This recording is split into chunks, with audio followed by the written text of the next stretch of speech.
Assalamualaikum warahmatullahi wabarakatuh. Alhamdulillahirrahmanirrahim. Alhamdulillahirrahmanirrahim. Wassalatu wassalamu ala asyrafil anbiya'i wa mursalin Sayyidina Muhammadin wa ala alihi wa sahbihi ajmain, amma ba'du. Puji syukur kehadirat Allah Subhanahu wa Ta'ala, pada siang hari ini kita bisa berkumpul sama-sama di sesi live di online TikTok ya, bareng Ustazah Hujah. Sebelumnya terima kasih banyak kepada Ustazah Hujatul Balega LCM SOS yang hari ini menyempatkan nih untuk sharing sama kita tentang manajemen waktu, tentang perjuangan yang telah dilewati oleh Ustazah Hujah. Nah, salawat serta salam mari senantiasa kita curahkan kepada baginda Nabi besar Muhammad Sallallahu Alaihi Wasallam. Nah, sebelumnya Ustazah Hujah, gimana kabarnya, sehat? Alhamdulillah sehat. Balika sehat ya? Alhamdulillah sehat juga. Sebelumnya mungkin ini ya Ustazah, aku ceritain dulu atau aku jelasin dulu nih ke teman-teman sedikit profilnya Ustazah. Sebelumnya terima kasih banyak juga teman-teman yang sudah hadir di sini untuk kita sama-sama belajar, kita sama-sama sharing-sharing tentang cara supaya kita lebih optimal lagi nih mengabdi di jalan Allah. Nah, sebelumnya aku mau baca sedikit CV dari Ustazah kita kali ini sebagai narasumber, yaitu Ustazah Hajah Hujatul Balega LCM SOS. Nah, beliau ini berasal dari KUA Cambay, Kota Prabu Mulih sebagai penyuluh agama Islam yang menempuh pendidikan, ini luar biasa pendidikannya, S1-nya di Al-Azhar Kairo, Mesir, dan juga mendapatkan beasiswa dari Al-Azhar dengan jurusan S1 Usuluddin Ilmu Hadis. Selanjutnya ada S2 juga di UIN Wali Songo Semarang di jurusan Komunikasi Penyiaran Islam, dan Masya Allahnya juga sama-sama dapat beasiswa juga nih, S2-nya di beasiswa Indonesia Bangkit ya, BIB itu, dari Kemenak dan juga LPDP. Luar biasa Ustazah.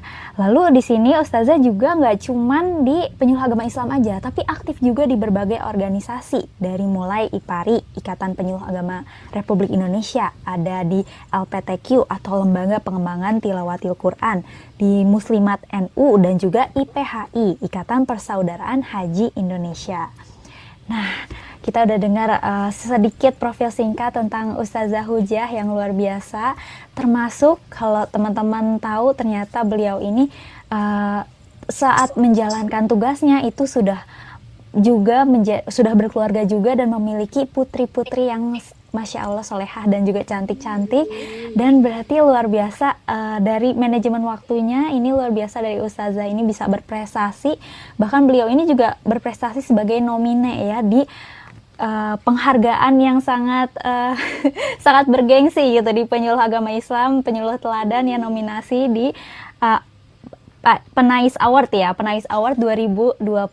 Luar biasa Ustazah. Nah, mungkin Ustazah mau sapa dulu mungkin sama teman-teman di sini yang sudah menyimak, sekaligus juga aku pengen tanya dong Ustazah, selama ini sekarang ini maksudnya di KUA Ustazah atau kesibukannya tuh apa sih? Nah, mungkin sekaligus juga nyapa teman-teman di sini. Silakan Ustazah. Bismillahirrahmanirrahim. Assalamualaikum warahmatullahi wabarakatuh. Waalaikumsalam warahmatullahi wabarakatuh. Alhamdulillahilladzi hadana li hadza wa ma kunna linahtadiya an hadanallah.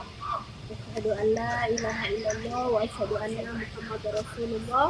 Allahumma shalli ala sayyidina Muhammad wa ala ali sayyidina Muhammad.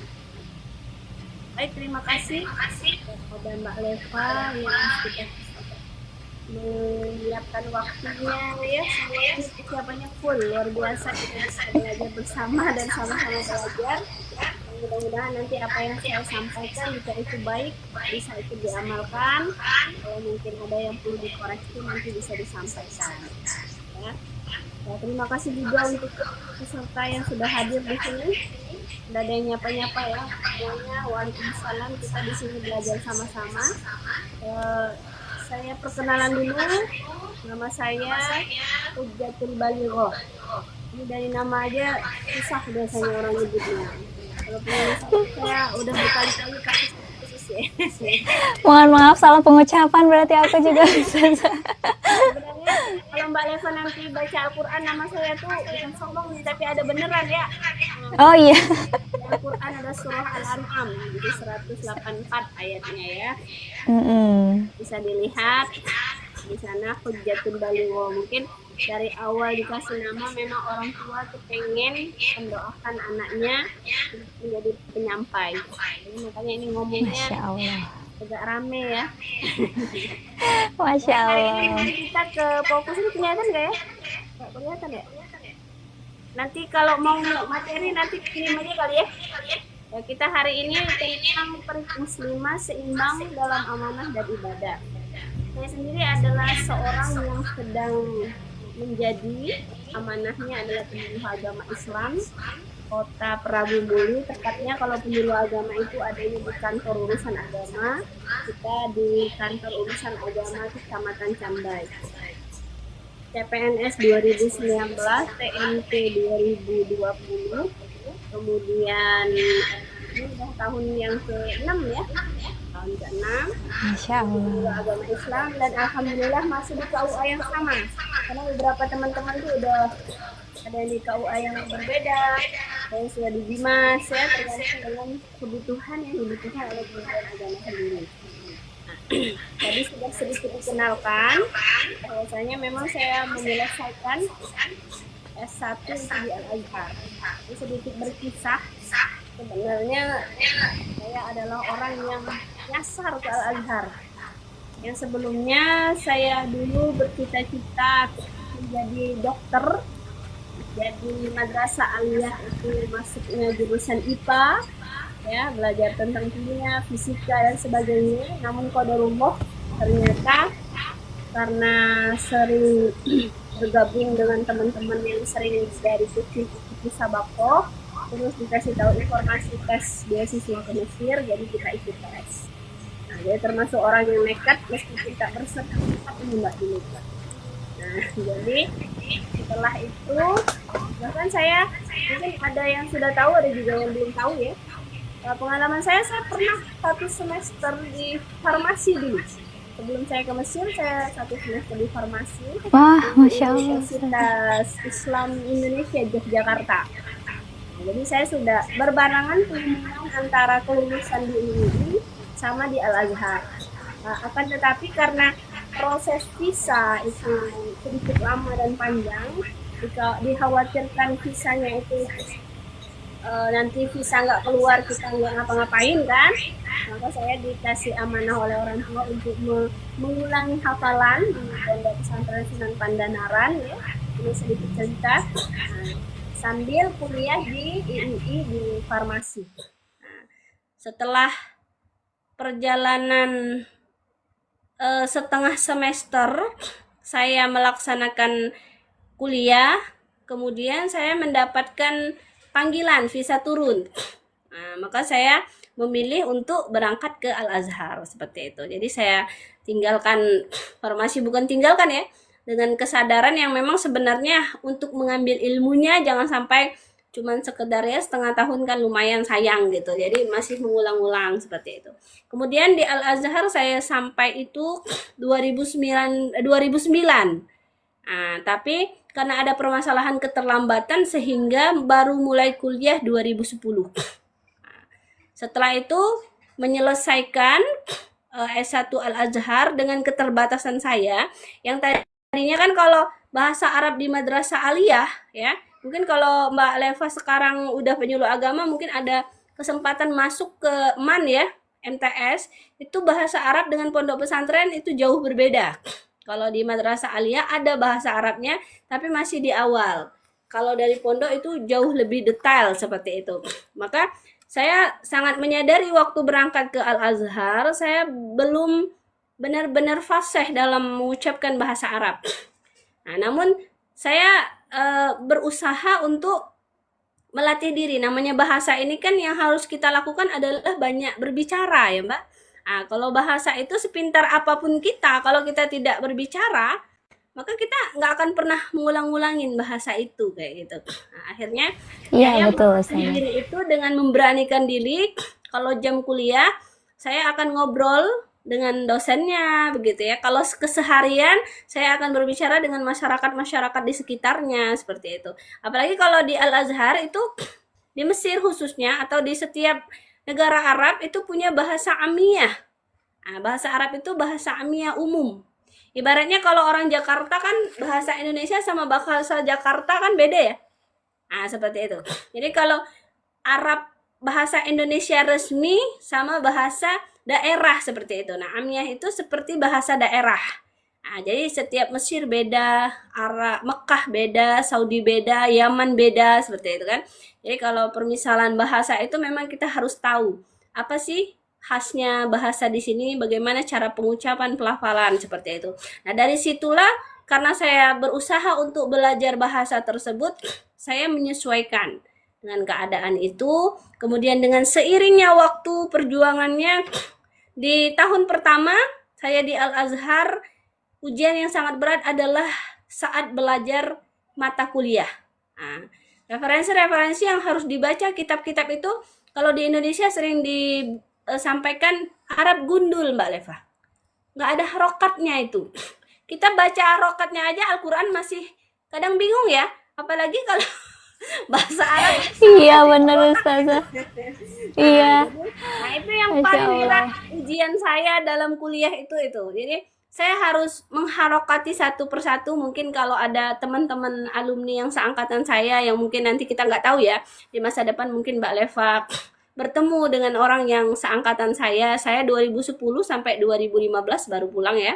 Nah, itu perjuangannya dari harokat dulu gitu kan, mengharokati, kemudian menerjemahkan gitu kan, ya kan, habis dibaca pasti diterjemahkan, kemudian dihafal. Nah, memang menghafal ini bukan menghafal materi, tapi menghafal poin-poin. Nah, misalkan ma huwal Islam gitu kan, apa dia Islam. Nah, al Islamu huwa ini. Nah, gitu. Jadi kita bisa membahasakan sendiri itu kalau kita paham. Nah, seperti itu. Jadi ini yang membuat saya benar-benar berjuang gitu ya. Perjuangan yang sangat-sangat luar biasa, tapi alhamdulillah saya tidak pernah ingin menyerah gitu. Nah, saya tidak pernah ingin menyerah karena waktu itu saya merasa bahwasanya pada tahun saya berangkat itu saya adalah orang yang di antara yang lain alumni madrasah gitu. Madrasah aliyah negeri yang tidak berlatar belakang pondok pesantren. Nah, seperti itu. Jadi nggak nginep, nggak belajar bahasa Arab. Jadi saya kepengen membuktikan bahwasanya anak madrasah aliyah itu bisa sampai ke Al-Azhar dan sampai selesai. Kalau sekarang udah banyak seperti itu kan. Nah, karena memang sudah ada pelatihan bahasa dan lain-lain seperti itu. Jadi itu pertama ya. Nah, dengan cerita singkatnya hingga saya menyelesaikan, saya pulang tahun 2015. Nah, saya mengambil jurusan hadis, kemudian tidak langsung pulang, saya langsung ikut tes CPNS, tidak. Saya pulang 2015, 2016, 17, 18 saya mengabdikan diri, membantu mengajar di Madrasah Aliyah Sanawiyah ya. Kemudian dengan qadarullah saya berjodoh dengan pegawai negeri. Nah, jadi sejak itulah berputar balik dari yang tadinya ikut mengabdi mengajar ya. Ya kalau kata orang tuh dulu dikiranya mau jadi bunyai, tapi ternyata malah jadi pegawai negeri ya. Ini bahasanya kira-kira begitu. Ya. Nah, jadi tadinya mau mengabdikan diri ke guru ngajar gitu, kemudian memotivasi para santri-santri, kemudian qadarullah jodoh bertemu dengan suami, dia pegawai negeri. Nah, setelah 1 tahun menikah itu sudah hamil ya, kemudian saat itulah suami menawarkan diri, ada pembukaan kan, CPNS kita itu CPNS kedua ya. CPNS pertama kan setelah lama tidak ada tes CPNS, kan dulu tuh diangkat ya, kemudian nggak ada tes, kemudian 2018 itu tes pertama lagi, setelah jeda CPNS 2018, kemudian kami ada 2019. Nah, 2019 suami bilang gimana kalau ikut tes CPNS gitu kan. Saya dalam keadaan hamil saat itu ya, dalam keadaan hamil, saya galau. Yang saya khawatirkan saat itu, kalau mungkin orang lain takut nggak lulus, saya takut lulus. Karena bayangan saya bukan CPNS-nya, bayangan saya LDR-nya, Mbak. Gitu. Oh iya iya. Kan Jadi harus mau ditempatkan di iya, mana saja ya karena Ustazah. setelah karena setelah saya menikah, saya kan ikut suami. Saya sudah nyaman berada di rumah, terus kemudian tetap memang orangnya memang sudah dari sebelum jadi penyuluh itu memang suka mengisi pengajian ya, memang suka ngajar ngaji kayak gitu kegiatannya. Kemudian tausiah, ceramah seperti itu kan. Jadi saya sudah nyaman dengan keadaan seperti itu kalau sudah pulang. Tapi suami bilang coba dulu. Nah, kalau nggak coba kan nggak tahu nih pengalamannya seperti apa. Kakak cuman bisa cerita doang nih, CPNS tuh begini, tesnya begini gitu kan. Nah, kalau lulus berarti qadarullah, Allah takdirkan jadi pegawai. Kalau tidak, nah berarti ya sudah memang enggak gitu kan. Jadi saya sedang hamil berapa bulan itu ya? 7 apa 8 bulan gitu kan. Nah, kemudian dengan seiringnya waktu ya sudah saya tawakal, ya selain kepada suami, saya juga bilang ke orang tua, dan orang tua alhamdulillah bilangnya, "Ya kalau suami kamu nyuruh ya kamu mau gimana?" Saya merasa tidak tertolong lagi gitu kan. Aduh, ini mau minta belain orang tua malah gini gitu kan. Akhirnya ya sudah, kita sebagai istri taat kepada suami, dengan ikut tes ya. Nah, mungkin ini cerita di balik layar Mbak Leva ya. Iya, Saya Masya sampai Allah saking Ustazah. saking saya nggak termotivasi. Kalau orang kan tes CPNS itu kan ada foto ya, yang belakang layar merah ya. Saya sampai pakai mukena fotonya. Itu ada buktinya. Oh iya Ustazah. Tes CPNS yang saya kenang-kenang sampai sekarang ya. Jadi saya foto pakai mukena dengan layar yang diedit. Kebetulan tahun 2019 itu kan apa 2020 ya, setelahnya kan Covid ya. Nah, dalam keadaan hamil besar tadi saya tetap mengikuti apa saran dari suami untuk ikut tes seperti itu. Nah, kemudian eh, saat saya pendaftaran, alhamdulillah administrasi kan, tahapannya administrasi ya. Kemudian SKD. Nah, ada gap yang saya bukan syarat ya, syarat yang saya sampaikan kepada suami karena itu sudah hamil 8 bulan. Kan jadwal itu kan ada kemunduran jadwal. Nah, maka kemunduran jadwal itu membuat HPL, kan kita udah punya HPL ya kalau melahirkan itu. Nah, jadi Oh saya iya bilang, Ustazah. oke saya sudah lulus nih administrasi gitu ya. Tapi nanti kalau seandainya hari tesnya ini berubah dan kemungkinan saya apa belum lahiran, saya nggak jadi ikut. Kan saya gemeter kalau tiba-tiba pas tes hamil melahirkan gitu kan. Bayangan saya nggak mau Iya benar Ustazah. gantian nih gitu musyawarah ya. Jadi gini Kak, berserahnya kalau misalkan saya belum lahiran nggak jadi ya ikut tesnya gitu. Tapi kalau saya sudah lahiran, oke. Kalau sudah lahiran nanti kita pikirkan lagi deh caranya gitu kan. Yang penting udah lega, fokus diri sendiri gitu. Jangan sampai masih berusaha nggak konsen gitu kan. Nah, terus suami oke katanya, siap gitu kan. Ada jadi mendukung pilihan saya. Nah, ternyata qadarullah tanggal tes itu 1 minggu setelah lahiran. 1 minggu. Nah, dan jarak tempat tes ke kota itu sekitar 5 jam, 6 jam. Nah, jadi saya Masya Allah jauh. alhamdulillah didampingi sama orang tua dan mertua. Nah, jadi anak-anak itu dititipkan gitu kan. Nah, jarak tes itu kan cuma 2 jam ya, Mbak. Nah, kita sebagai orang tua untuk tidak, kan udah di zaman sekarang kan udah sangat mudah sekali ya. Sangat mudah sekali dimudahkan oleh instan apa kita pumping, kita ASI bisa disiapkan gitu kan. Jadi itu yang saya lakukan seperti yang dikasih tahu oleh beberapa keluarga seperti itu. Jadi 2 jam itu saya ikuti dengan tanpa konsentrasi. Yang saya cuma baca soal, jawab, saya jawab soal, jawab gitu. Nah, kalau saya sharing sama mungkin Ustazah Dewi, nah itu ya. Kalau kata Ustazah Dewi, biasanya orang kalau jawab soal itu kan jawab soal, baca lagi, jawab soal, baca lagi gitu ya. Saya nggak sempat, Mbak. Rasa yang saya ingat itu 20 menit kayaknya saya sudah menyelesaikan semua soal itu. Karena Wah bayangan Masya saya, Allah. yang penting saya baca, saya jawab, saya baca, saya jawab. Karena pesan suami cukup dibaca, jawab yang yakin gitu kan. Cukup dibaca, jawab yang yakin gitu. Persiapan yang saya lakukan saat sebelum itu karena 1 minggu setelah lahiran ya, itu saya mengandalkan mungkin qadarullahnya pelajaran waktu aliyah, karena anak IPA ya. SKD kan hitung-hitungan kayak gitu kan. Tiu ya. Nah, seperti itu. Jadi Iya, saya betul. memurojaah pelajaran-pelajaran ini saja. Nah, ditambah dengan saya tes di YouTube. Nah, baca-baca, dengar di YouTube gitu kan, sambil sambil mengasihi, sambil dengar, sambil lihat gitu ya. Itu modal saya untuk menyelesaikan SKD seperti itu. Itu ujian. Nah, yang alhamdulillah semuanya bisa terlewati. Nah, Masya saking Allah. saking saya perjuangannya, saya nggak tahu kalau dulu itu setelah SKD akan ada SKB. Dan saya sama sekali tidak paham kalau kita tuh 3 kali formasi yang diterima. Bener Mbak ya? SKB itu kan 3 kali formasi yang diterima. Jadi misalkan Iya, diterima betul, 5, betul. nah misalkan 5 yang diterima, maka SKB yang masuk ada 15 orang. Bener ya? Iya, betul, Ustazah, betul.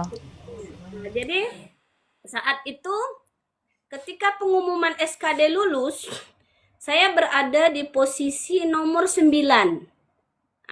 Posisi 9. Saya bilang sama suami, "Dek, alhamdulillah pengumuman udah ada," gitu.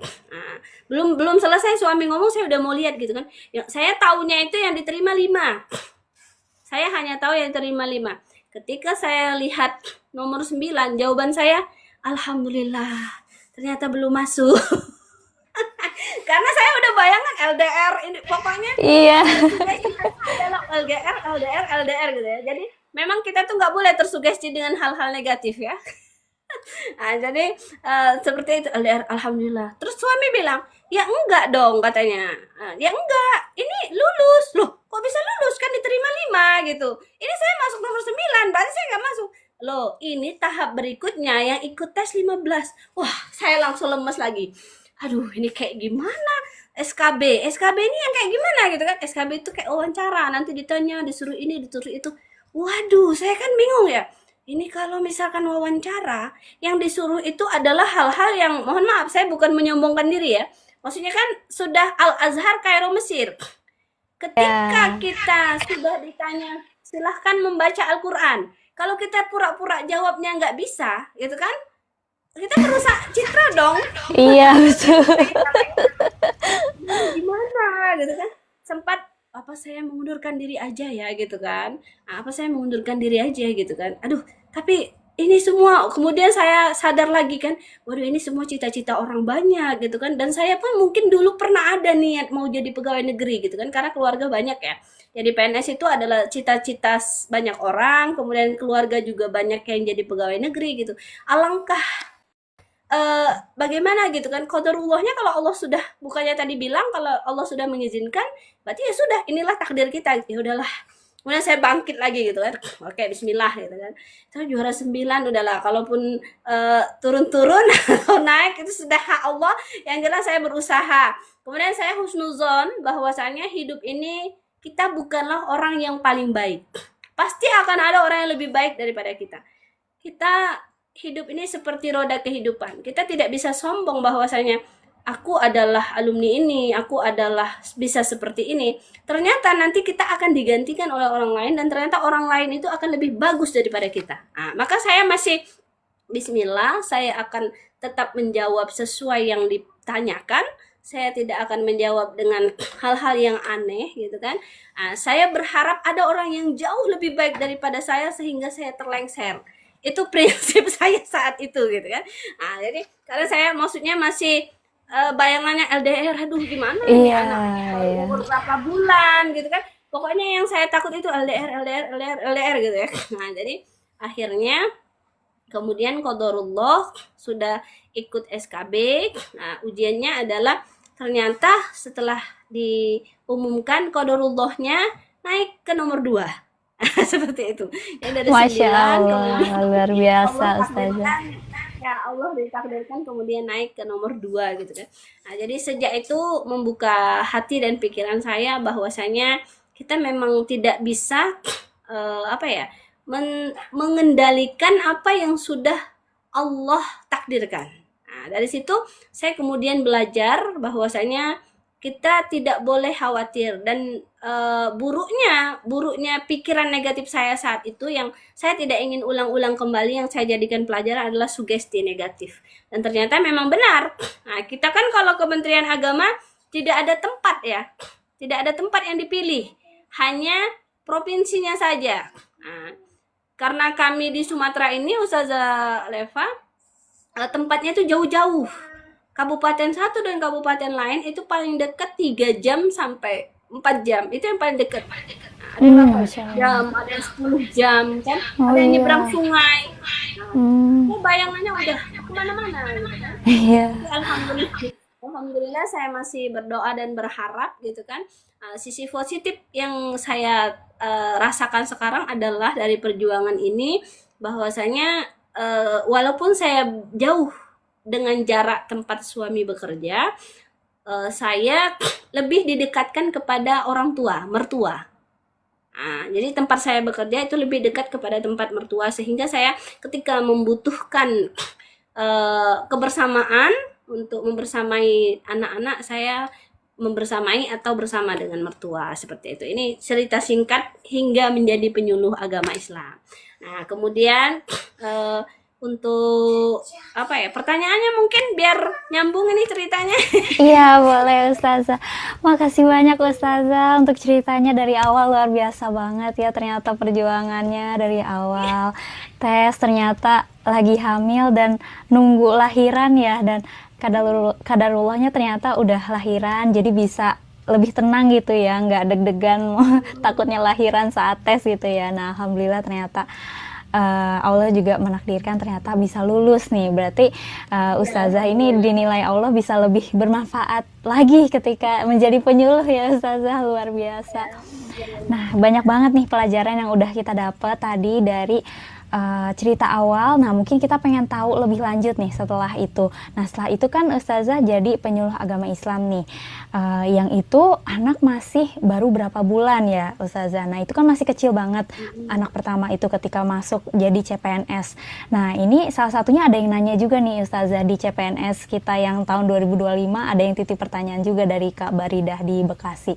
Nanya, dia juga baru lahiran nih dan cutinya tuh cuma 3 bulan gitu Ustazah. Sedangkan anak itu 3 bulan kan masih sayang, maksudnya masih butuh kita banget gitu, masih butuh ibunya banget gitu. Susah untuk ditinggal, kalaupun pumping itu untuk ASI itu kan kadang jadi sedikit ASInya kayak gitu. Nah, dia tuh pengen tahu sih tipsnya kalau dari Ustazah gimana yang selama ini Ustazah lakuin gitu ketika pengalaman Ustazah sendiri ketika saat CPNS dulu udah harus kerja gitu kan, terikat jam kerja kayak gitu. Sedangkan anak ada gitu di rumah kayak gitu yang masih umurnya kecil banget gitu. Gimana kalau dari Ustazah? Ya, jadi saya tuh memulai semuanya itu memang sejak saya tes ya Mbak. Jadi dari awal saya tes yang tadinya habis lahiran, dari sana saya berpositif thinking bahwasanya oh ternyata bisa berhasil gitu kan. Nah, jadi yang pertama adalah kita memotivasi diri. Karena yang paling tahu kita itu adalah diri kita sendiri. Nah gitu. Saya adalah tipikal orang yang bukan nggak mau dengerin orang, bukan ya. Tapi maksudnya saya adalah mendahulukan keyakinan di hati saya. Nah, seperti itu. Jadi saya memotivasi diri sendiri terlebih dahulu, baru nanti setelah itu saya sharing kepada orang lain. Nah, bagaimana untuk bisa mendapatkan solusi agar anak kita ini nyaman. Nah, seperti itu. Jadi kalau kita sendiri bisa nyaman, misalkan ini, kalau sebenarnya kalau zaman sekarang sudah sangat mudah sekali ya. Ada daycare, kemudian ada orang yang bisa diajak ke rumah untuk membantu gitu kan. Nah, kalau saya pribadi sendiri yang saya amalkan adalah saya mengajak orang yang dekat dengan saya. Gitu. Jadi ada keluarga yang saya ajak ke rumah untuk memastikan informasi dari rumah ketika saya bekerja. Nah, saya pastikan bahwasanya anak kita itu dijaga oleh orang yang amanah terlebih dahulu. Itu poin pertama. Nah, mungkin orang tua yang bisa ikut kita, atau mungkin ada keluarga yang bisa membersamai kita. Itu poin yang pertama gitu. Yang kedua setelah itu kita harus yakin. Balik-balik tadi, setelah saya berpengalaman tersugesti yang tidak baik ya, hal-hal negatif yang ternyata membuat saya waktu itu sangat down sekali, yang seharusnya udahlah, bisa nggak ya nanti saya dapatnya di sini gitu kan, harusnya gitu ya. Nah, tapi saya sudah, aduh ini kok takut, ini kok takut. Nah, itu yang menjadikan pelajaran bahwa saya tidak boleh kita tersugesti negatif. Pada akhirnya hari ini itu adalah sesuatu yang akan kita lalui dan semua akan berlalu. Nah, kemudian yang ketiga, anak dan ibu itu sudah tersambung sejak kita di dalam perut. Nah, gitu kan? Artinya kalau kita tenang, anak akan tenang. Kalau kita nyaman, anak akan nyaman. Nah, gitu. Jadi prinsipnya adalah mulailah dari diri kita sendiri. Yakin anak itu akan sehat-sehat saja, anak itu akan tumbuh dengan baik, anak itu akan ada hal-hal yang membuat kita tergagum-gagum, dan semuanya kita serahkan kepada Allah Subhanahu wa taala.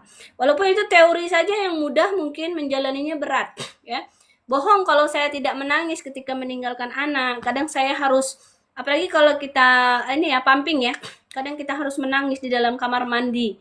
Nah, kita pumping, kemudian nanti kita kumpulkan, kemudian sampai ke rumah gitu kan. Pas pulang, terkadang belum ganti baju, kita sudah langsung menggendong anak, minimal cuci tangan lah ya, menjaga kesehatan gitu. Nah, kemudian langsung menggendong anak. Kemudian kadang kita nggak ganti-ganti baju lagi, bahkan nggak makan, kadang nggak teringat makan gitu, saking ingin bersama dengan anak gitu. Nah, tapi kalau kita yakin ternyata sehari lewat gitu. Jadi tips yang pertama tadi adalah kita memastikan keamanan, kemudian yakin anaknya akan baik-baik saja dan Allah yang menjaga. Yang ketiga tadi, motivasi diri kita sendiri bahwasanya kita bisa melalui hal-hal tersebut, seperti itu. Wah, Masya Allah Ustazah, berarti perjuangannya hebat banget nih Ustazah. Jadi dari pengalaman yang sebelumnya sugesti negatif, akhirnya jadi belajar dari situ, akhirnya mensugesti diri untuk tenang, harus tenang, ada Allah yang menjaga gitu ya. Luar biasa Ustazah. Nah, selanjutnya Ustazah penasaran juga nih sama tadi cerita Ustazah yang setiap kabupaten di Sumatera itu kan berjauhan. Berarti saat Ustazah ditempatkan itu memang berbeda kabupaten gitu ya dengan suami. Berarti jadi LDM itu ya, long distance marriage itu ya. Iya. Jadi jarak LDM itu sampai beberapa jam, yang mungkin kalau di bolak-balik ya, PP itu bisa 6 jam pulang, 3 jam pulang, 3 jam pergi, jadi 6 jam gitu kan. Jadi karena tidak memungkinkan, jadi memberi jeda waktu, kalau ada waktu kayak sibuk, tidak sibuk, beliau yang pulang gitu.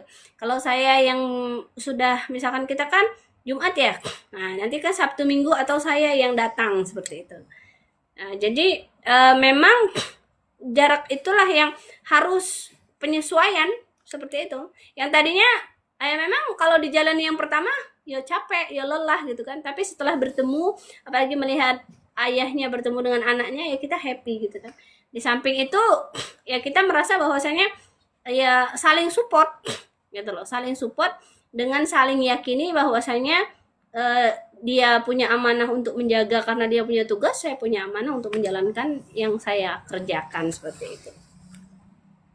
Masya Allah Ustazah, luar biasa, inspiratif banget nih. Ternyata ujiannya bukan cuman ketika anak ya harus dititipkan, tapi juga sama suami pun ada LDM kayak gitu ya Ustazah. Tapi luar biasa itu bisa dijalani, dan pasti nih yakin luar biasa dari Allah, ini pasti berkah ya buat Ustazah keluarga. Soalnya luar biasa ini perjuangannya untuk bisa mengedukasi umat juga nih lewat profesi ini ya, penyuluh agama Islam. Nah, selanjutnya mungkin Ustazah mau tanya juga nih di sisi pendidikan Ustazah yang ternyata ini hebat banget nih Ustazah, nggak puas dengan S1 tapi lanjut lagi S2, dan nggak cuman S2 aja, tapi ini tuh dibiayai oleh negara juga gitu, dapat beasiswa juga. Nah, padahal itu kan pasti ada seleksinya ya, luar biasa Ustazah, ada seleksinya, terus juga mungkin ngajuin tugas belajar juga ya Ustazah. Nah, itu gimana sih ceritanya ketika udah jadi CPNS, udah jadi PNS gitu ya, terus kan mau S2 nih, pasti kan harus belajar buat lulus beasiswanya, lulus diterima di S2-nya juga di universitasnya. Nah, itu gimana sih cara ngatur waktunya dengan pekerjaan sebagai penyuluh? Oke, baik. Kalau sudah proses penyuluh itu tes CPNS ya. Jadi awal mula saya ikut tes BIB itu karena motivasi dari pimpinan. Karena kan kita memang membutuhkan kalau ASN ini kita harus motivasi dulu ya Mbak dari pimpinan. Jadi kami biasanya kan kita disampaikan kalau ada ini beasiswa silakan diikuti seperti itu kan. Nah, dan memang dari awal itu udah lama sebenarnya daripada dulunya itu memang kalau bukan rencananya itu malah S2 bukan CPNS dulu gitu kan maksudnya. Udah lama gitu kan. Nah, tapi pas sudah PNS di-share sama pimpinan ada beasiswa, kemudian saya diskusi ya, diskusi dengan pimpinan, kemudian ada rekomendasi Mbak. Jadi dari rekomendasi itu ditandatangani ya. Nah, itu yang menjadi motivasi saya.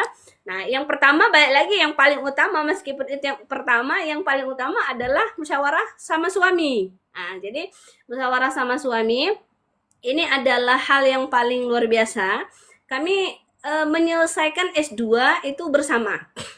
Berarti itu. Nah, jadi sama-sama mengajukan tugas belajar. Jadi sebelum tes kita musyawarah dulu nih. Nah, oke kita ikut tes gitu kan. Kita ikut tes sama saya ikut tes tapi nanti kalau saya lulus, nah gitu. Sekarang gantian. Nah, Kakak yang harus ikut apa mengajukan tubel juga seperti itu. Jadi saya Oh ikut iya. tes saat itu demi untuk membersamai kita gitu kan. Nah, jadi ikut tes gitu kan. Nah, sudah di ACC kemudian mempersiapkan yang berat itu persiapannya di bahasa ya. Karena harus TOEFL dan TOEFL. Nah, saya menang di TOA ya, Arab ya, Arabik ya. Saya menangnya di bagian sana tapi saya di TOEFL itu harus penuh perjuangan juga. Mempelajari bahasa Inggris yang sebelumnya itu hanya bahasa ngomong. Sementara tes TOEFL itu kan luar biasa ya Mbak saat itu, tapi alhamdulillah dengan perjuangan dan kesabaran bisa berhasil ya. Yang banyak orang-orang nggak lulus di sana kan administrasi dulu ya. Nah setelah itu Oh kembali iya, saya betul betul. mengulang ternyata isi soal-soal skolastik kemudian yang lain-lain itu lebih mirip kepada pengalaman saya tes CPNS. Nah, maka dari situ dari pelajaran saya santai saat CPNS karena saya galau saat itu yang penting anak sehat gitu kan nanti dululah gitu kan saya perbaiki diri saya untuk menseriusi seperti itu maka saya memang benar-benar dengan penuh perjuangan gitu kan jadi kehidupan kita ini kan memang kita harus sering introspeksi diri ya Mbak Deva kalau kita pernah Iya, apa ya merasa bahwasanya kita kok santai banget gitu kan maka kita harus membangkitkan diri kita seperti itu jadi pelajaran itu saya latih kemudian saya selesaikan dengan tes itu nah alhamdulillah lulus dengan segala tahapan yang ujiannya Masya Allah soalnya luar biasa skolastik itu seingat saya 1 jam setengah ya 90 menit ya benar 1 jam setengah itu iya. menyelesaikan 200 soal. Oh, Masya Allah, Nah, dan saat Ustazah. itu perjuangannya lagi saya melaksanakannya itu kan online saat itu ya karena 2022 akhir 2022 hampir akhir ya. Saya menyelesaikannya itu online. Kebetulan saya dalam perjalanan mendampingi peserta MTQ nasional ke Kalimantan Selatan. Jadi saya Oh, benar-benar Masya membagi Allah. waktu Sedang dengan luar tugas ya, biasa. Ustazah. Ya, jadi dengan luar biasa saking kepengennya untuk yang menambah dan upgrade diri. Jadi niat utama saya S2 itu adalah karena saya merasa kok saya sudah ketinggalan sekali seperti itu. Nah, jadi kita perlu upgrade nih kayaknya gitu, bukan hanya karena gelar ya, karena referensi-referensi kalau nggak belajar kan nggak membaca, gitu kan? Nah, kalau nggak belajar kita nggak membaca, kalau nggak lihat berita kita nggak tahu isi dunia seperti itu. Jadi kayaknya saya perlu upgrade nih gitu. Kok sekitar-sekitar sini begini-gini saja gitu kan? Ilmu saya kok kayaknya udah makin berkurang ini untuk pengetahuan-pengetahuan. Jadi saya termotivasi untuk mengupgrade diri agar saya bisa menambah hal-hal yang ini gitu. Walaupun ada yang saya takutkan juga Mbak Leva. Jadi beda kuliah Al-Azhar dengan kuliah di Indonesia. Di Al-Azhar itu S1 nggak ada skripsi. Oh iya, Ustazah. Nah, S1 tidak ada skripsi. Sementara kuliah di Indonesia nanti pas S2 ada tesis. Iya, Kan? betul. saya antara penasaran tapi juga takut. Aduh, nanti saya ngerjain tesis gimana? Skripsi aja saya nggak pernah ngerjain gitu kan. Nah, cuman saya memang senang menulis, tapi menulisnya kan nulis kayak cerita, puisi gitu kan, motivasi gitu kan. Nah, yang sering saya lakukan tuh hanya seperti itu gitu kan. Jadi ada rasa takut dan memberanikan diri agar mendapatkan rasa penasaran itu terjawab. Gimana sih tesis itu gitu kan? Apa sih beda tesis sama skripsi? Nah, ini yang membuat saya penasaran seperti itu. Walaupun saya takut, aduh skripsi aja nggak bisa, gimana ya nanti ngerjain tesis? Nah, kayak gitu ya. Nah, jadi ini yang menjadi motivasi saya untuk ikut tes tersebut dan alhamdulillah mendapatkan beasiswa. Nah, setelah saya lulus, saya mengajukan tubel. Suami saya juga ikut di kampus yang sama. Nah, tetapi kalau saya BIB Kemenak, dia pengajuan mandiri tapi mengajukan beasiswa ke CSR. Gitu. Jadi bantuan. Swasta berarti ya? Iya, beasiswa bantuan. Jadi intinya sama-sama beasiswa, hanya tempatnya saja. Cuman pengajuan tubelnya itu mandiri. Kalau saya pengajuannya itu beasiswa. Nah, bedanya kalau mandiri, tubel ini ada dua macam, sekalian nggak apa-apa ya Mbak ya? Tubel ini ada dua. Iya, apa-apa Ada Ustazah. yang tugas belajar meninggalkan tugas karena jaraknya jauh kan. Nah, ada yang jadi berhenti sementara, bukan diberhentikan ya. Berhenti sementara. Ya, itu kalau jauhnya jauh jaraknya. Ada yang tetap sambil kerja. Gitu. Kalau dulu dia izin belajar dan tugas belajar, sekarang semuanya sudah namanya tugas belajar semua. Nggak ada izin belajar, semua tugas belajar. Nah, jadi ada yang diberhentikan sementara, ada yang sambil bekerja, seperti itu. Nah, jadi dua macam tugas belajar tersebut. Nah, pertama karena saya berangkat lebih dulu ya, jadwal kuliahnya lebih dulu, jadi saya berangkat sekitar 1 bulan, meninggal 3 minggu lah kurang lebih ya, meninggal karena saya mos lebih dulu, fakultas saya berbeda, saya dakwah, suami usuluddin. Nah, jadi jarak itu kami akhirnya saya berangkat lebih dulu, kemudian suami baru menyusul bersama anak-anak, seperti itu. Nah, itu yang kami perjuangkan dalam S2 ini. Nah, seperti itu. Jadi perjuangan ini memang saling memotivasi di antara kami berdua. Memang kita namanya suami istri itu harus saling melengkapi gitu, bukan untuk bersaing tapi untuk bersama-sama belajar dan sama-sama belajar dan belajar sama-sama. Jadi ini prinsip kehidupan kita, bahwasanya kita tidak bisa menjadi seseorang kalau kita tidak mau belajar, dan kita tidak bisa sendiri dalam segala sesuatu karena kita harus ditemani, gitu kan. Meskipun kita membaca buku, kalau nggak ada gurunya itu kan kita nggak bisa sharing, gitu kan. Hanya mengandalkan satu buku, kita tidak bisa membandingkan dengan buku yang lain. Maka dari buku-buku tersebut kita membutuhkan orang lain untuk membandingkan, tapi bukan untuk membandingkan yang buruk, membandingkan agar kita mengetahui. Perbandingan ini menambah wawasan kita, seperti itu. Masya Allah, Ustazah luar biasa ya ternyata cerita di baliknya. Tapi sedikit Ustazah, aku masih ada penasaran yang soal S2 ini. Saat itu berarti Ustazah udah punya anak kedua ya? Iya betul. Anak kedua umurnya 1 tahun, masih toddler ya. Anak pertama 3,5 tahun. Oh, berarti udah 2 anak, udah lumayan lebih repot lagi berarti ya Ustazah saat. Ya, lumayan sekali. Jadi kadang ada masa anak itu tantrum ya.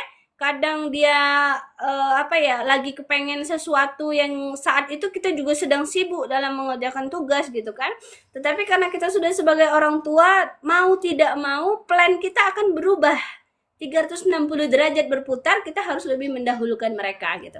Nah, kecuali memang kami biasanya sesuai jadwal. Alhamdulillah itu Allah tolong dengan jadwal yang ketika suami kuliah, sayanya tidak ada jadwal gitu kan. Nah, tapi ada masa semester berapa ya itu, kayaknya semester ketiga gitu kan. Ada masa saat jadwal itu sama. Nah, baru kami menitipkan ke daycare yang alhamdulillah daycare-nya itu harian. Nah, jadi kalau ada hari kami bersama sama-sama kuliah, mereka dititipkan di daycare yang mana di sana belajar sambil bermain. Nah, jadi ya anak-anak kan suka ya kayak playground dan lain-lain gitu kan. Jadi mereka kami titipkan di sana. Tapi yang sangat berat itu sebenarnya apalagi dari awal. Saat awal-awal itu Mbak, penyesuaian kondisi. Anak pertama baru bisa jalan umur 1 tahun kan. Jadi masih suka Iya, betul. digendong dan sebagainya gitu kan. Jadi memang benar-benar sedang butuh-butuhnya ditemenin gitu ya. Nah, kemudian kondisi ya, kondisi kemudian ruangan. Kita kan di sana kontrak ya. Memang semua dana biaya itu disiapkan ya. Kita dikasih dari Kementerian Agama dengan pengaturan kita sendiri. Jadi di sana itu yang harus kita latih adalah penyesuaian kondisi. Yang tadinya rumah kita punya sekat kamar dan lain-lain, ada tempat bermain, mereka harus terkurung dalam satu tempat. Kayak gitu. Terkurung dalam satu tempat ya, kayak kos-kosan gitu ya, tapi lumayan lah untuk satu keluarga sudah lumayan sekali gitu ya.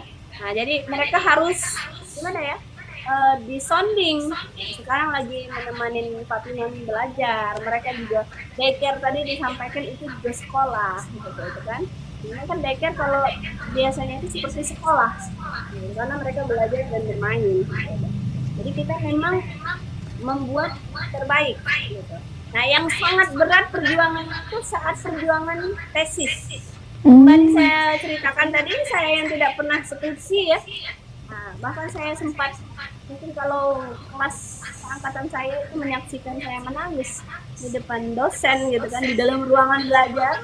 Saya yang sudah emak-emak ini menangis di depan anak-anak muda yang luar biasa itu, karena membayangkan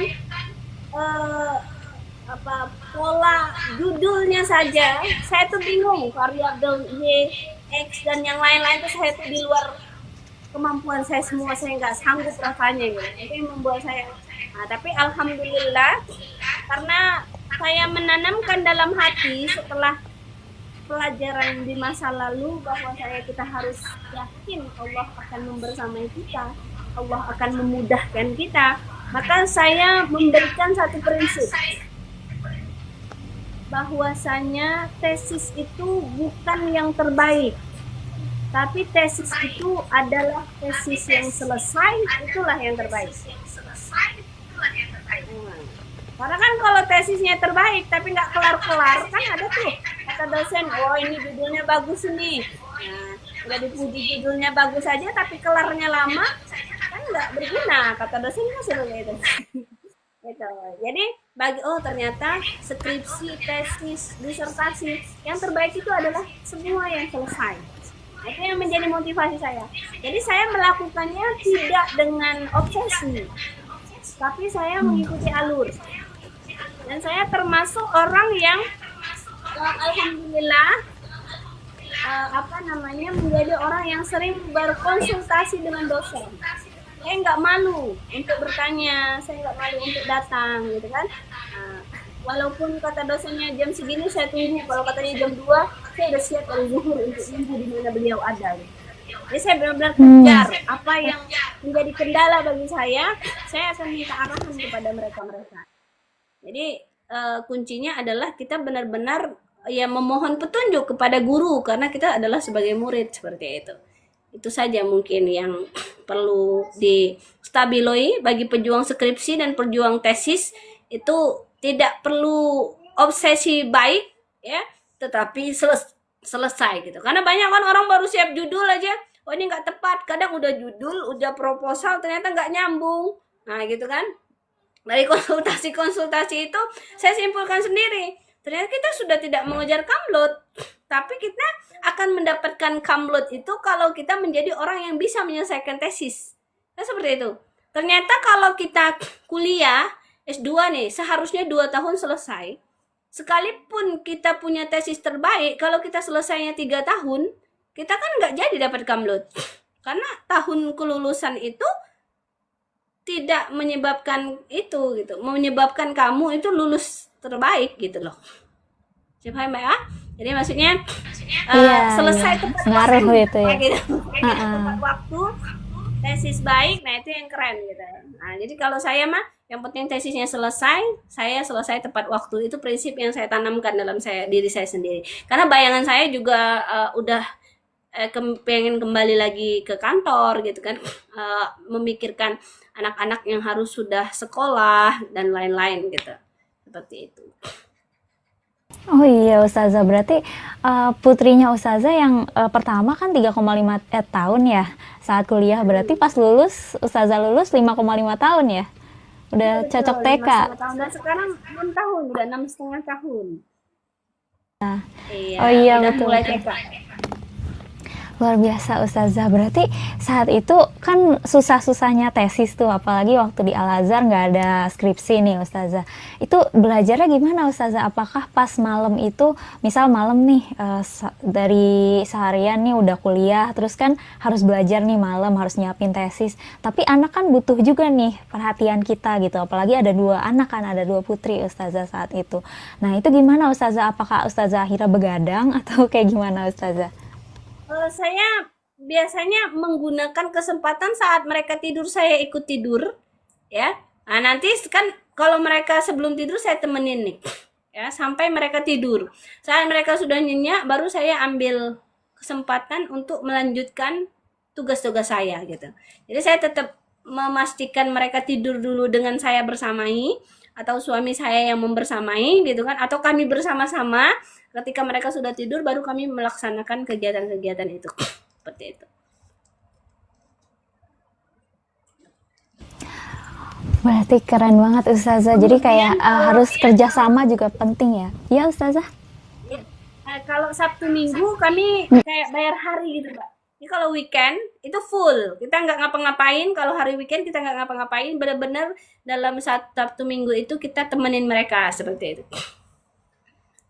Itu. Jadi pengaturan waktunya seperti itu ya Ustazah. Jadi di hari weekday kalau anak-anak masih melek itu masih belum tidur tetap kita temenin kayak gitu. Tapi kerjasama juga gantian gitu sama suami. Ya, Nah betul. terus di weekendnya itu benar-benar bareng-bareng berempat gitu ya Ustazah. Benar-benar full untuk keluarga gitu ya Ustazah. Ya, jadi kenang-kenangan kita yang paling banyak di rantauan itu adalah keliling playground. Iya ya Ustazah. Masya Allah sekali. Nyoba berbagai playground gitu. Iya. Luar biasa Ustazah.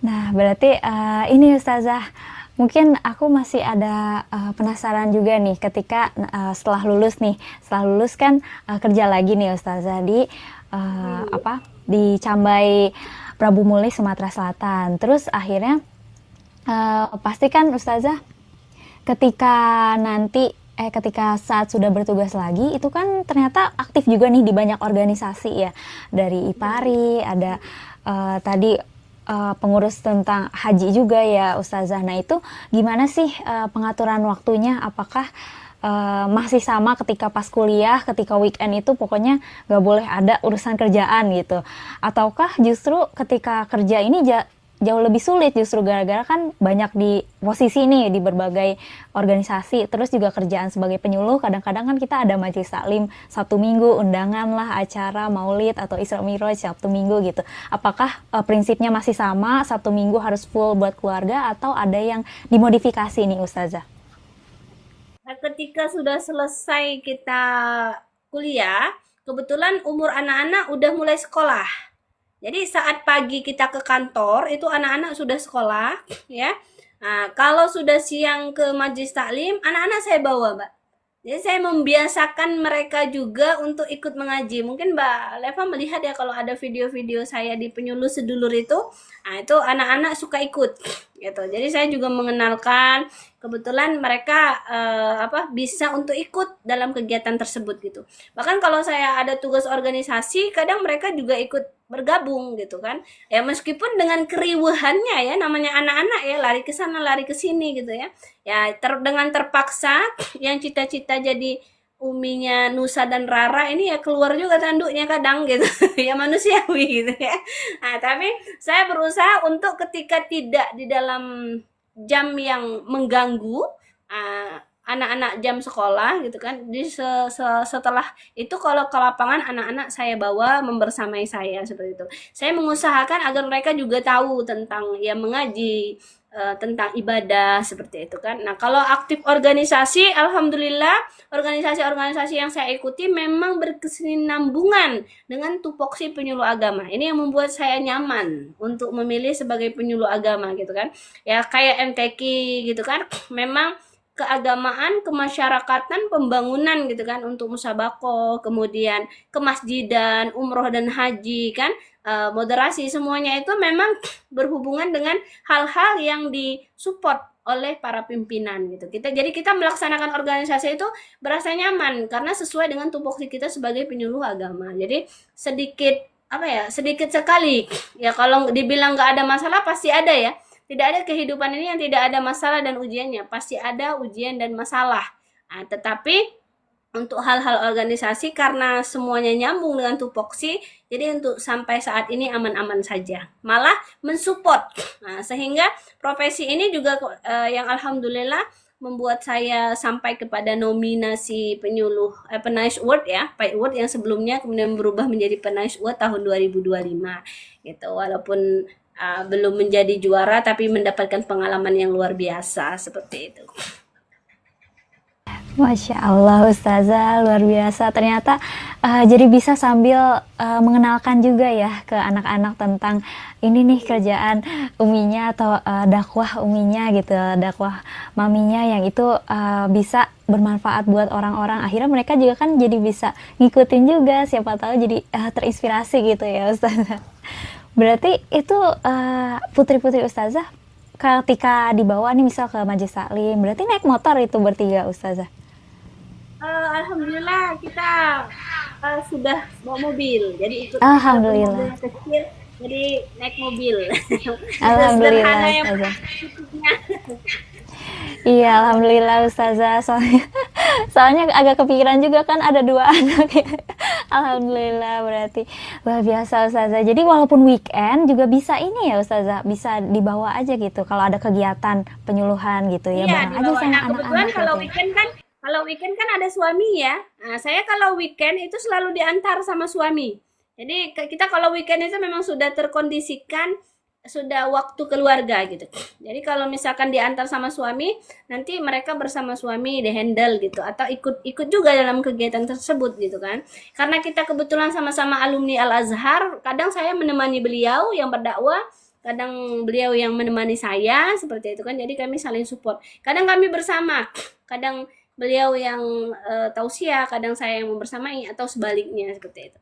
Kalau di sisi dakwah, jadi saling support dan saling membersamai seperti itu. Wah, luar biasa Ustazah, keluarga pendakwah ini. Luar biasa, sangat menjadi inspirasi nih buat kita. Ini ada komentar nih Ustazah dari Kak Siti Prebdiana Kinir. Masya Allah Ustazah anti mager. Kalau saya anak tidur, saya juga ikut bablas tidur katanya Ustazah. Saya tim yang nggak bisa tidur kalau tugasnya belum selesai. Tapi saya SKS kok. Saya orangnya sibuk sistem kebut semalam. Jadi saya kalau udah punya target pengen menyelesaikan sesuatu itu harus saya selesaikan gitu.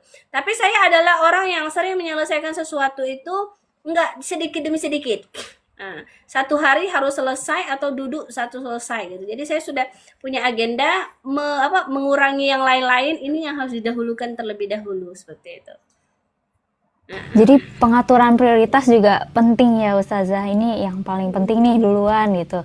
Dan sampai komitmen gitu ya Ustazah. Kalau ini belum selesai harus dikerjain dulu gitu sebelum tidur gitu ya Ustazah. Luar biasa Ustazah. Ini komentar juga dari Kak Siti Febriana tadi bilang Masya Allah couple goals. Bener banget, bener banget Kak, couple goals banget. Makasih, semangat. Nah, terus ini juga sih Kak, ini juga Ustazah mau nanya soal pengalaman Ustazah soal selama ini dari mulai awal perjuangan CPNS, ternyata kan ya nggak mudah juga ya ketika hamil, terus baru aja melahirkan, ikut tes, terus punya anak pertama, anak kedua pun sambil bekerja, tes untuk masuk kuliah, tes beasiswa, ketika kuliah juga sambil ngurus anak. Nah, itu tuh pernah nggak sih ketika mengatur waktu itu ada perasaan burnout atau kayak mikir, oh kayaknya aku nggak sanggup deh gitu. Apakah Ustazah tuh sempat kepikir kayak gitu? Dan kalau misalnya pernah ada kebersit kayak gitu, gimana sih caranya Ustazah tetap maju dan yakin kalau Ustazah tuh bisa kayak gitu? Oke, baik. Kalau kita bilang manusia nggak ada ujiannya, itu adalah bohong. Jadi setiap manusia pasti akan diuji oleh Allah Subhanahu wa taala dengan masing-masing ceritanya. Ya, kita hanya berbeda cerita dan berbeda pilihan. Nah, kenapa orang tahu kita selalu ada masalah? Karena mungkin kita sering mengeluh. Kan seperti itu ya. Nah, seperti itu. Jadi kalau ya kurang-kurangin aja ngeluh gitu kira-kira, sehingga urusan kita itu kita serahkan hanya kepada Allah Subhanahu wa taala. Lalu ketika saya sedang merasa hidup saya sedang ada ujian, saya itu selalu mengingat pesan Syekh kami di Al-Azhar dulu ya. Ya, yang membuat saya selalu ingat itu dalam bahasa Arabnya bilang gini, mafi imtihan, mafi natijah katanya. Gitu kan? Tidak ada ujian, berarti kamu tidak ada nilai. Gitu. Mafi imtihan itu nggak ada ujian, berarti mafi natijah. Nggak mungkin dong kamu ada nilai. Kayak kita sekolah lah Mbak. Gimana kita bisa dapat nilai raport? Gimana kita bisa dapat ijazah? Pasti akan ada ujian. Nah gitu kan. Nah, jadi artinya kalau ada sedang Allah itu menguji, maka kita akan mendapatkan nilai setelah mendapatkan ujian tersebut. Nah, mengapa kita tidak mau melalui ujian itu? Karena kita ingin mendapatkan nilai gitu kan. Maka saya selalu memotivasi diri saya ketika Allah sedang menguji kita, maka motivasi saya adalah belajarlah mencintai ujianmu karena yang mengujimu sedang merindukanmu. Nah, seperti itu. Jadi belajar aja dari ujian itu gitu. Dari ujian itu kita belajar, kemudian kita akan mendapatkan nilai. Lalu kita fahami siapa sih yang sedang menguji? Yang menguji ini adalah Allah. Nah, berarti ketika Allah menguji, kita pasti menangis. Kita pasti sedih. Ya Allah kok berat banget sih. Kenapa sih kok aku? Kenapa nggak yang lain aja?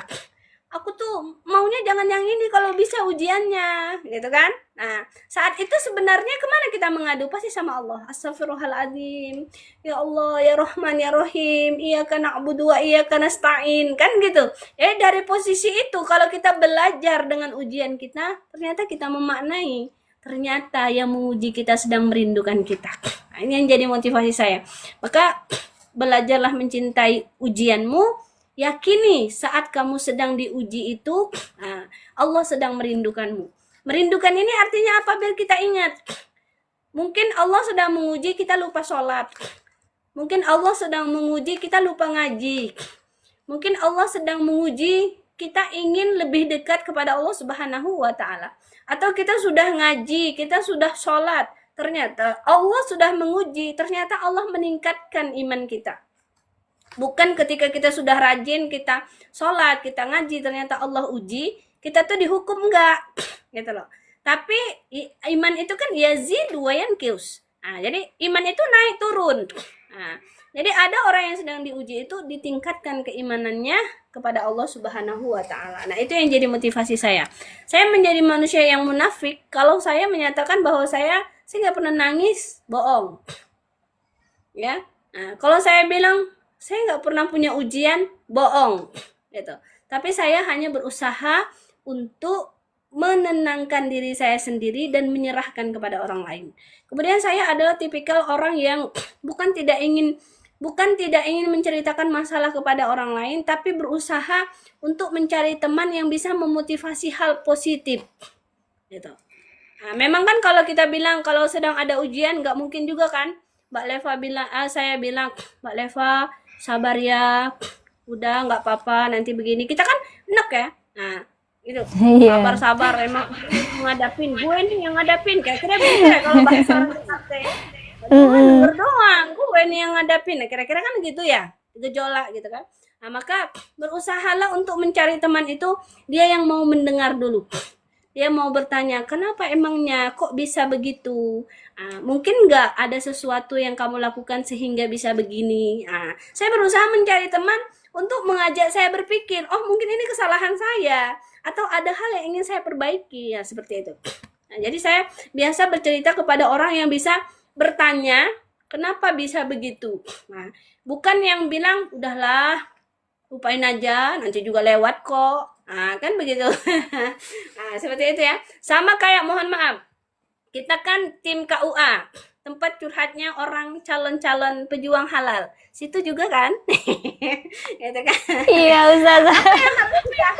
Apa yang harus kita tanyakan kepada pejuang halal? Kita tidak mungkin bertanya umur kamu emang udah berapa? Nggak mungkin dong. Menyakitilah nanya kayak gitu. Kira-kira gini, apa yang kita pertanyakan? Udah pernah pengalaman punya seseorang? Atau kamu pernah terluka hatinya? Atau adakah trauma kamu di masa lalu? Boleh, ayo kita ceritakan. Mungkin kalau udah pernah kenal seseorang, apa yang membuat kamu batal dengannya? Nah gitu. Jadi kita harus bertanya, sehingga dia bisa menceritakan. Iya Ustazah, aku dulu tuh pernah loh, hampir banget nikah, tapi ternyata aku temukan begini. Maka barulah kita masuk. Oh, mungkin dia belum terbaik. Mungkin kalau kamu menemukan sesuatu negatif di sini, nanti kamu akan ditemukan dengan apa yang kamu doakan. Kan enak gitu. Masa nanya, emang umur kamu udah berapa? Ih, belum nikah. Aku sih umur segitu. Keluarga aku ya gimana? Itu namanya bukan memotivasi gitu kan. Nah, maka carilah ketika selain tadi motivasinya adalah belajarlah dengan ujianmu, yakini yang sedang mengujimu, sedang merindukanmu. Kita harus mencari lingkungan yang bisa menerima kita dan mengarahkan daripada masalah-masalah yang kita hadapi, seperti itu. Itu yang saya lakukan selama ini, Mbak. Kalau kurang-kurang mohon maaf. Selain kembali kepada Allah ya, tadi yang pertama kembali kepada Allah, sholat, ngaji gitu ya.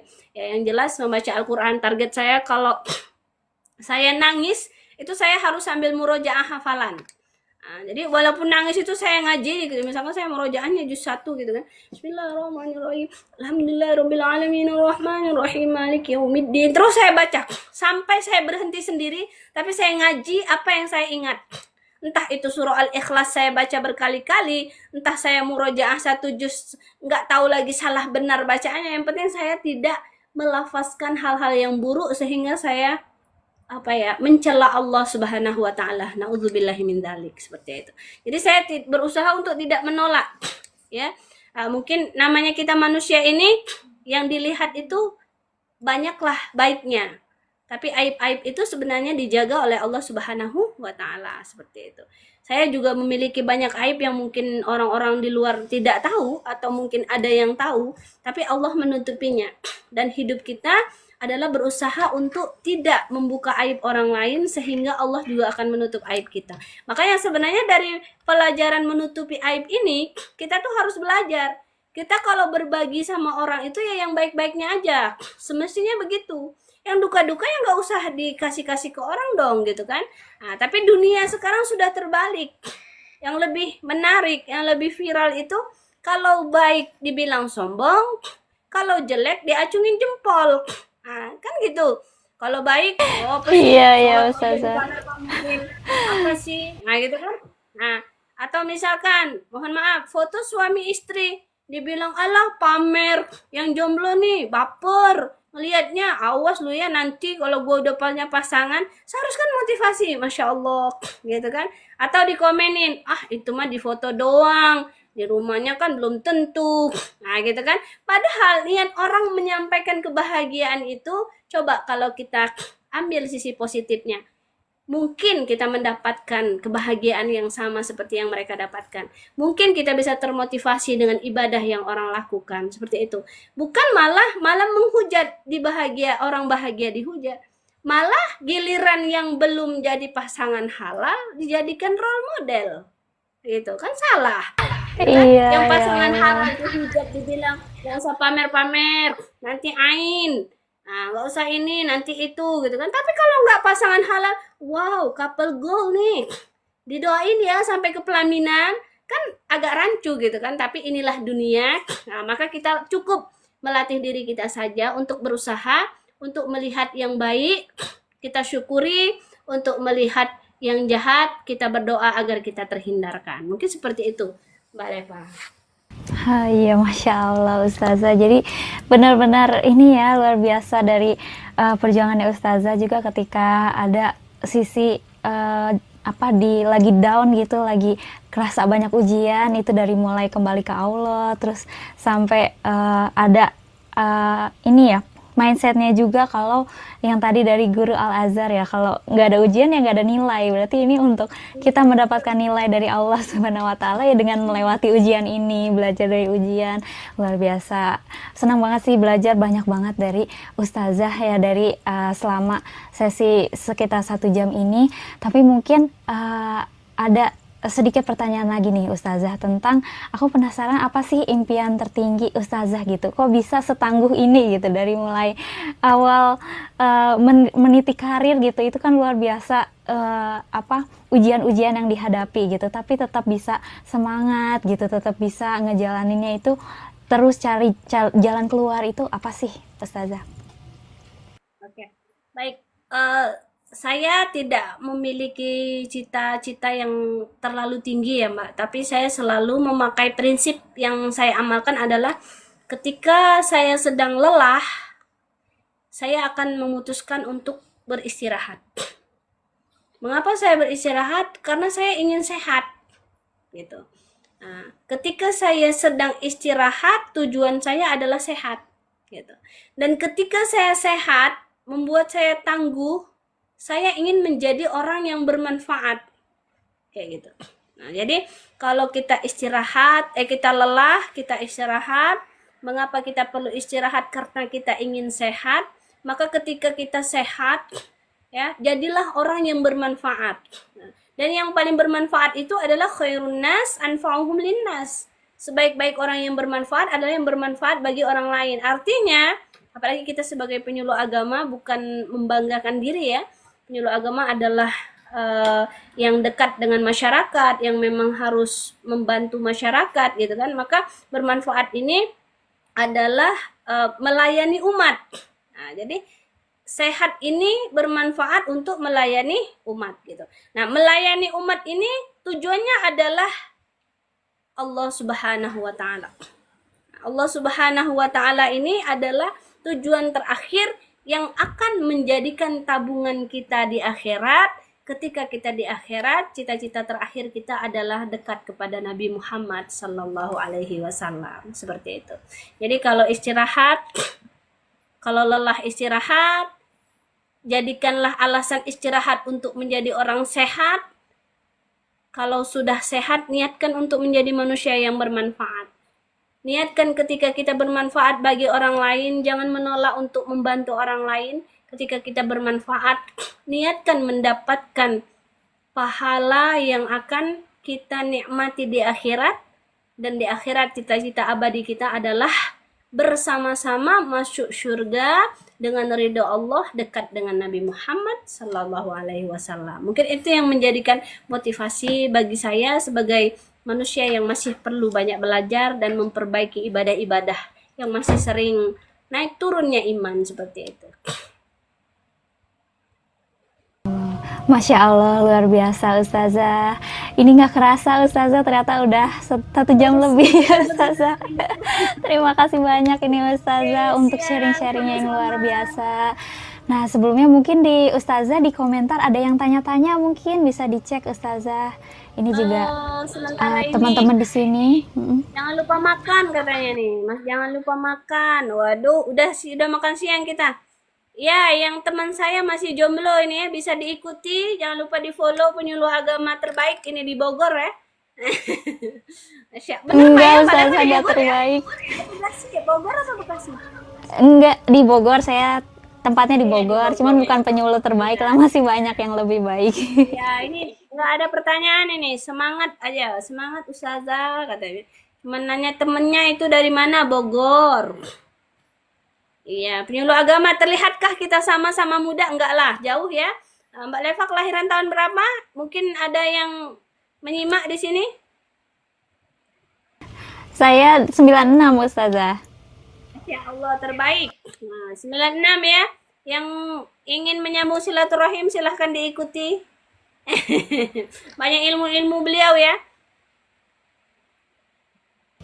Iya, teman-teman boleh ya kalau ada yang mau nanya di sisa waktu ini, boleh banget di komentar.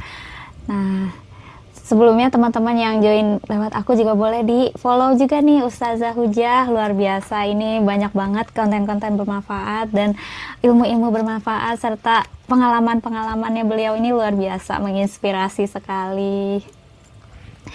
Nah, sambil menunggu pertanyaan dari teman-teman yang mungkin masih pengen sharing, mungkin dari Ustazah ada sedikit kata-kata terakhir atau pesan-pesan nih buat kita semua yang mungkin sedang mengalami yang mirip-mirip seperti Ustazah. Mungkin ada yang sambil bekerja sambil mengurus anak, atau ada yang lagi berjuang untuk mau S2 kayak gitu, pengen juga kuliah bisa sambil tetap seimbang juga dengan keluarga. Mungkin Ustazah ada pesan-pesan atau mungkin tips ya gimana cara kita memaknai lelahnya kerja, lelahnya belajar itu ya nggak cuman capek di kita aja tapi bisa berkah juga gitu. Oke. Silakan Ustazah. Jadi pesannya ya, yang perlu diutamakan adalah benahi niat. Karena hadis pertama yang disampaikan itu innamal a'malu binniyat. Jadi kita harus selalu menata niat kita, bagaimana agar capeknya kita nggak sia-sia. Bagaimana pekerjaan kita itu semuanya bernilai ibadah karena Allah Subhanahu wa Ta'ala, gitu kan? Nah, contoh nih, kalau kita sebagai istri, kalau kita orang Palembang pasti bilang siap Kak, ya Mbak ya. Nah, kalau kita sebagai ibu pasti bilang siap Nak, gitu kan? Nah, tapi kalau kita pekerja pasti kita akan bilang siap Bapak, siap Ibu, gitu kan? Kepada pimpinan dan atasan, gitu kan? Nah, jadi kalau udah di rumah siap Kanda, gitu kan? Kira-kira siap Kak. Kalau orang Palembang bilang gitu. Kalau anak butuh sebagai ibu siap Nak, sini, gitu kan? Tapi kalau pekerja pasti siap Pak, siap Bu, gitu kan? Apa perintah atasan pasti akan kita lakukan. Tapi sebenarnya itu hanya gelar sementara. Istri itu sementara, ibu sementara, pekerja itu sementara. Satu gelar yang menggabungkannya, yang selama-lamanya kita hanyalah hamba Allah. Nah, kita kan hamba Allah. Sebagai pekerja kita hamba Allah, sebagai ibu kita hamba Allah, sebagai istri kita hamba Allah. Nah, jadi satu yang menjadikan kita harus tata niat, kembalilah kepada Allah, maka tatalah semua niat itu karena Allah Subhanahu wa Ta'ala. Nah, masa kewajiban melayani keluarga, niatkan karena Allah.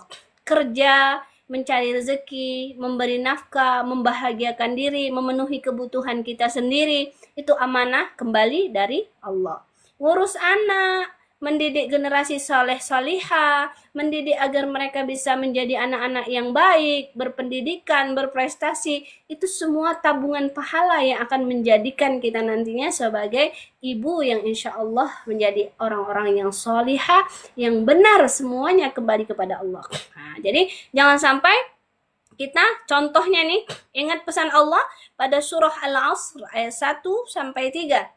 Wal 'asr innal insana lafi khusrin illa alladziina aamanu wa 'amilus shalihat wa tawashaw bil haqq wa tawashaw bis sabr. Nah, kata Allah apa? Demi masa manusia itu sangat rugi. Nah, kecuali siapa? Orang-orang yang beriman, mengerjakan kebajikan, saling menasehati dalam kebenaran, dan saling menasehati dalam kesabaran. Artinya, hidup kita itu perlu apa? Perlu sukses dengan melewati sabar, dengan melewati ikhlas, dengan melewati tawakal kepada Allah Subhanahu wa Ta'ala. Ketika kita menghadapi ujian, maka yakini Allah lah yang akan memberikan kekuatan. Ketika kita menghadapi kesulitan, yakin Allah memberikan hikmah. Kemudian akan banyaklah kemudahan-kemudahan yang dijadikan bonus oleh Allah Subhanahu wa Ta'ala yang sering sekali tidak kita sadari. Nah, seperti itu. Nah, pesan penutupnya, nah ini udah lebih dari 1 jam Mbak Reva ya. Kayaknya kita perlu buat kelas lagi, kapok nggak ya? Boleh Ustazah, seru banget ini. Gak apa Ustazah. Jadi pesan penutupnya, jangan pernah takut mencoba.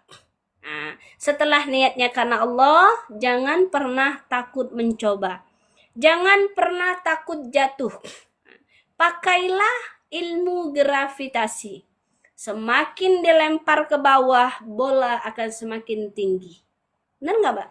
Nah, jadi kalau kita semakin dilempar, kita akan semakin tinggi gitu. Jangan semakin lempar, malah kita semakin menjatuhkan diri, ya seperti itu.